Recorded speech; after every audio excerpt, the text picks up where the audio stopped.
Hello everyone, আসসালামু আলাইকুম। আমি সাইরা তাবাসসুম চিটাং থেকে বলতেছি। আপনারা যে যেখানে যে অবস্থা আমার ভিডিও দেখতেছেন কিংবা দেখবেন, আপনাদের সবাইকে সাইরা তাবাসসুম ব্লগ চ্যানেলে স্বাগতম।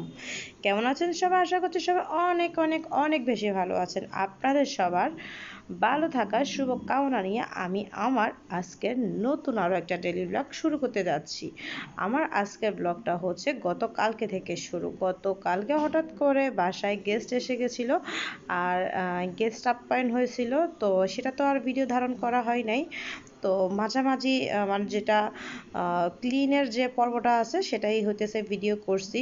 আর এর মধ্যে আপনাদেরকে বলে রাখি, যারা এখন আমার চ্যানেলটা সাবস্ক্রাইব করেন নাই, প্লিজ আমার চ্যানেলটা সাবস্ক্রাইব করে দিন।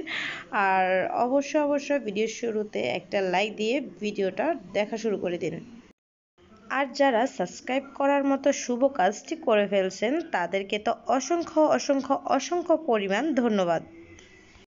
তো আমার যে গেস্টগুলো আসছিল তারা হচ্ছে যে গ্রাম থেকে আসছিল। তো যেহেতু গ্রাম থেকে আসছিল, হঠাৎ করে আসছে, তো সেহেতু তাদেরকে ভিডিও করা হয় নাই। আর ভিডিও করলেও করতে পারতাম, তারা কি না কি মনে করে, যেহেতু গ্রাম থেকে আসছে এই ব্যাপারটার সাথে তারা খুব একটা জড়িতও নয়, মানে অনেক কিছু ভাবতেও পারে, সেজন্য আমি তাদেরকে আর ভিডিওতে আনি নাই। আর তাদের জন্য রান্নাবান্নার ব্যাপারটাও আনি নাই।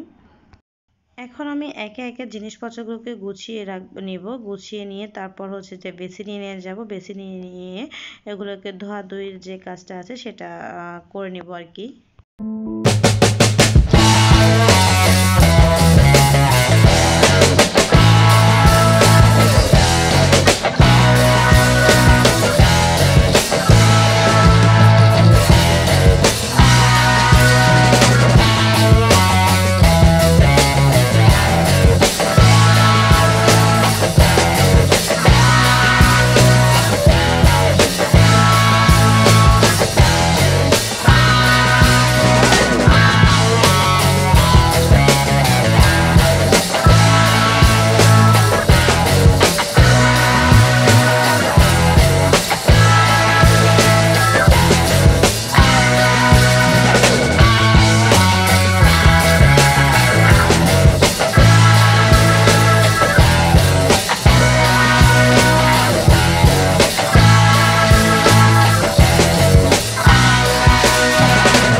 বিছানাটা গোছানো শেষ, আরেকটু বাকি আছে।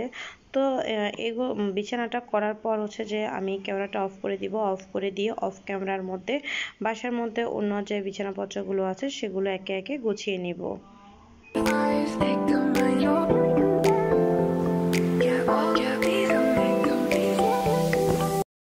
তো এবার চলে আসবো যে রান্না বান্নার আয়োজনে। যেহেতু দুপুরবেলা রান্না করব, তো রান্না করার আগে তো একটা আয়োজন লাগে, তো সেই আয়োজনটাই করব। যেহেতু বাচ্চাদেরকে নিয়ে যাব, আবার আনতে যাব, একটু ঝামেলার ব্যাপার আছে, সেজন্য হতেছে রান্নাটা হয়তো ওদেরকে এনে করব, তো সেজন্য হতেছে আগে থেকে রেডি করে রাখতে হবে। তো আগে থেকে মানে রেডি করেও রাখি আগে থেকে, বলতে রাতে পরিকল্পনা থাকে যে পরের দিন কি রান্না করব, যেহেতু সকালবেলা পরিকল্পনা করার জন্য আর সময় পাই না। তো আজকে রাত্রে কোনো প্রকার পরিকল্পনা নাই, যেহেতু গেস্ট ছিল। তো পরিকল্পনা যেহেতু নাই, এখন এই পরিকল্পনা করতে হয়েছে যে ফ্রিজের মধ্যে খোলাতেই একটা রুই মাছ পাইলাম আস্ত, সেটা হচ্ছে আজকে রান্না করব। আর এখানে হতেছে কি দেখেন, এটার ভিতরে কি বের হয়। এটা একটা সবজি, এটা ডিপ ফ্রিজে ছিল, তো ডিপে থাকার আজকে ভাবলাম এখান থেকেই রান্না করে। যে দেখেন এটাকে কি বলে, এটাকে আঞ্জলি বলে। আর কেউ কেউ হচ্ছে যে এটাকে মানে ছোটবেলায় খেলা করছেন, মানে একটা ফোটকার মতো, এটা দিয়ে ফাটাইলে একটা আওয়াজ হয় বাজির মতো। তো ওই একটা সবজি। তো কিংবা একটা বড় একটা ব্লগের আপু এটাকে রান্না করেও খেয়ে দেখাইছে। তো জানি না আপনারা কেউ দেখছেন কিনা, তা আমি দেখছি ওনাকে রান্না করে খেতে। তো এটাকে আজকে আমিও খাবো, যদি আগে কখনো খাওয়া হয় নাই। তো মানে আমার জানা মতে এটাকে আন্ডুলি বলে। আর আমাদের খেলার সূত্রে যদি বলি, এটাকে বলে যে ফটকা, এটাই আর কি। তো এগুলা ডিপ থেকে নামায় রাখছি, এটা মোটামুটি নর্মাল হয়ে যাক। আর ওদিক দিয়ে মাছটাকেও ভিজিয়ে রাখছি, ওইটাও নর্মাল হয়ে যাক। তারপর হচ্ছে কেটে কুটে নিব। শুধু যে আন্ডুলি ভাজা করব আর রুই মাছ রান্না করব তা কিন্তু নয়, এখানে বিশাল বড় একটা লাউ নিয়ে নিচ্ছি, সেটাকেও সিলে নিতেছি, সেটাও হচ্ছে যে আজকে রান্না হবে।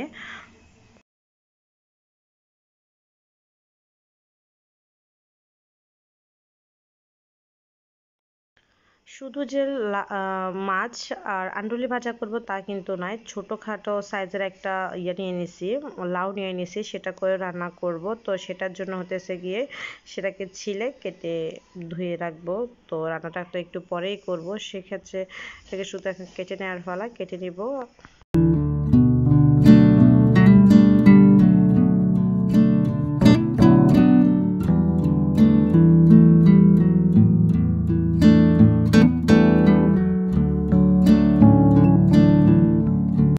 আমি মাসের আমিষ ছাড়ানোর জন্য যে চামচটা নিয়েছিলাম সেটা খুবই খুবই খুবই দুর্বল।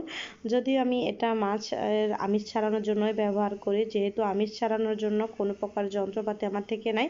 তো আমি এই কাঁটা চামচটা অনেকটা পুরাতন আর খুবই দুর্বল, এটা দিয়ে হতেছে আমি আমিষ ছাড়ানোর কাজ করি। তবে আজকের মাছটা হতেছে প্রচুর বরফ হয়ে আছে, অনেকটা শক্ত হয়ে আছে, চামচটা দিয়ে কোনো প্রকার কাজ হতেছে না। এই যে আমার মাছটার আমিষ ছাড়ানো কিন্তু শেষ।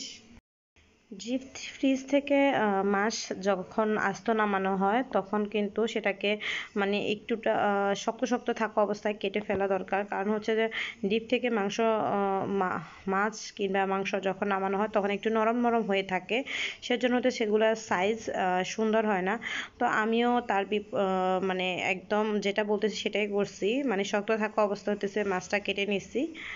তো এবার হচ্ছে রান্নার পালা, তো রান্নাটাও বসাই দিচ্ছি। এবার হচ্ছে যে গিয়ে একটু একটু করে রান্নাটা করে ফেলবো। এর মধ্যখানে কিন্তু আমি আরও কিছুটা কাজ করছি, সেটা হচ্ছে যে আমি কিন্তু বাইরে গেছি, বাইরে থেকে আসছি, তারপর হচ্ছে যে রান্নাটা আবার বসাইছি।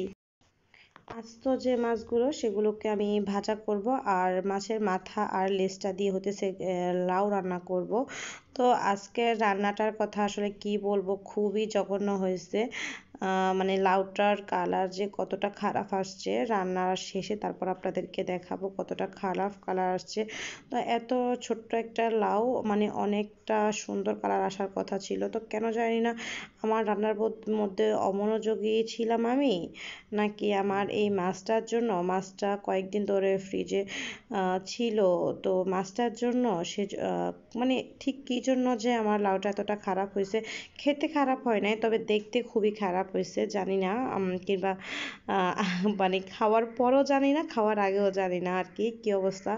আর এই যে সেই কুচি কুচি করে রাখা রসুন, আমার মানে ব্লান্ডার করা রসুন নাই, সেজন্য হতেছে আমি এরকম করে রসুন কুচি কুচি করে কেটে নিয়েছি ছুরির সাহায্যে, দেখতেই পাইতেছেন।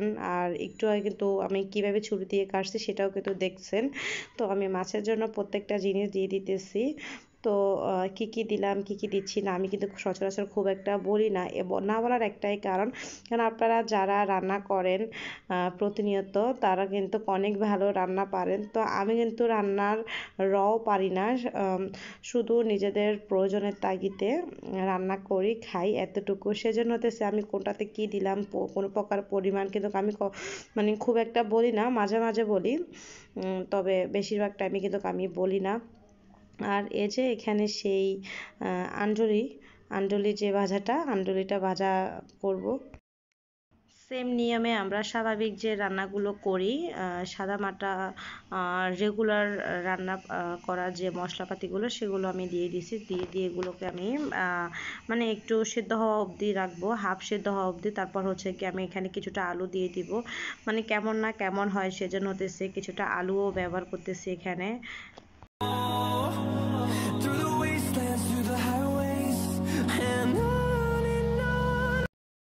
এই তো আমার রান্না বান্না কমপ্লিট, মোটামুটি সব কিছু গুছিয়ে নিয়েছি। এখানে কালকে কিছুটা সবজি ছিল, আর এখানে হচ্ছে সেই আন্ডুলি ভাজা, যে আর এখানে হচ্ছে গিয়ে যে মাছটা করছি সেটা, আর পাশ থেকে হইতেছে গিয়ে সেই লাউটা, দেখবেন কতটা জঘন্য, এই যে জঘন্যতম লাউ। আর এটা হচ্ছে যে বিকেল টাইমে আজকে আমার নাস্তা তৈরি করার কোনো প্রকার ঝামেলা নাই, কারণ আমার দুই ছেলে হতেছে বাইরে গেছে আমার বাবার সাথে, বাইরে নাস্তা করে আসবে। আর এখানে বাসায় আছি আমি, আমার ছোট ভাই সে হচ্ছে মিল্কশেক তৈরি করবে। তো আমি যখন আমার ফোনটা হাতে নিয়ে ওর সামনে দাঁড়ায় আছি, সে বলতেছে যে দাঁড়ায় আছেন কেন, নিশ্চয়ই ভিডিও করবেন, তো দেরি করার দরকার নাই, তো ভিডিওটা স্টার্ট করে দেন। আসলে কি বলবো, ওদেরকে ভিডিও করাটা ওরা খুব একটা পছন্দ করে না, তারপর আমি মাঝে মাঝে করি। এখন যেহেতু আমি ফোনটা হাতে নিয়ে দাঁড়াই আছি, এখনও সে ভাবতেছে আমি ভিডিও করবো, তবে আমার কিন্তু সেরকম মন মানসিকতা ছিল না। সে যখন বলল আমি হচ্ছে ভিডিওটা ধারণ করলাম আর কি। তো প্রত্যেকটা জিনিস সে সুন্দর করে দিছে, তবে এই জিনিসটা খুবই অসুন্দর করছে, যে দেখেন মানে আমার কাজ বাড়ানো হয়েছে আর কি। তারা কিন্তু তৈরি করে খেয়ে চলে যাবে, তো বাকিটা গোছানোর পর্ব কিন্তু কামারি থেকে যায়। তো আমার কষ্টটা সে এই মুহূর্তে বাড়ায় দিল আর কি। তো আজকের মতো আমি আপনাদের কাছ থেকে বিদায় নিব, এখানে এ পর্যন্ত। তো কথা হবে কিংবা দেখা হবে পরবর্তীতে কোনো একদিন কোনো এক ভিডিওতে। তো আজকের মতো আমি বিদায় নিচ্ছি আপনাদের কাছ থেকে। আল্লাহ হাফেজ, আসসালামু আলাইকুম।